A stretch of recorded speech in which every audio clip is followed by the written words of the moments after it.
There are humorous outtakes all over the internet on the topic. Would you like to know how babies are made? Parents squirming as kids provide the laughs. Yeah. So mommy and daddy got together and we took off all our clothes. Those awkward conversations extend into our schools about how to properly educate children about sex. One thing is certain, taking a 360 view of this, everyone has an opinion. And it would have been really helpful to have learned about it prior to 8th grade. Kids seem to know a lot more now than we did. And I think it ought to be girls with a girl teacher or female teacher and boys with a male teacher. So let's start here. First, the Trump administration is pushing funding toward abstinence-based sex ed. Most districts, like Denver Public Schools, use comprehensive sex ed that includes teaching about abstinence. So it covers abstinence, but also other components of sexual activity. Giving this conversation context, the Colorado Department of Education is in the process of updating its sex ed guidelines, something that happens every few years. It's called Comprehensive Human Sexuality, and so far, those new guidelines are uncontested. And what we really want students in Colorado to have is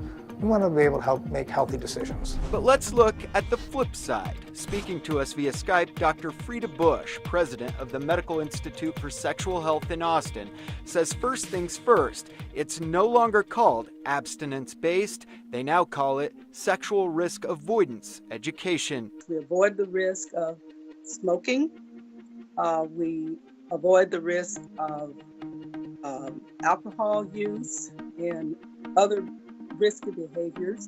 So sex is no different. And there's more. She points out risk avoidance sex ed now includes teaching about contraception and more. It talks about sexually transmitted diseases. It talks about pregnancy.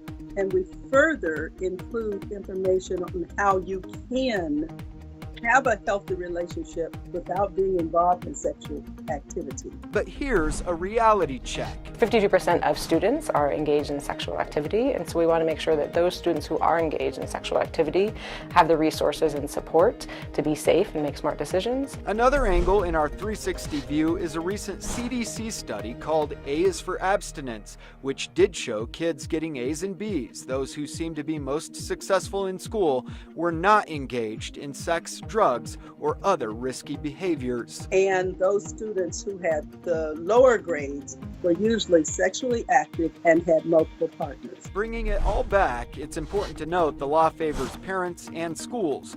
No district in Colorado is required to teach sex ed, and Denver leaves it up to each individual school. Every school gets to decide if they want to teach sex ed in their school. Plus, parents make the ultimate call. Schools are required to send permission slips home to parents so they can opt in or out of sex ed. We encourage parents to have those conversations, and at the school we're really just providing that research-based knowledge. So what's next? It appears President Trump favors funding risk avoidance or abstinence to the tune of $475 million.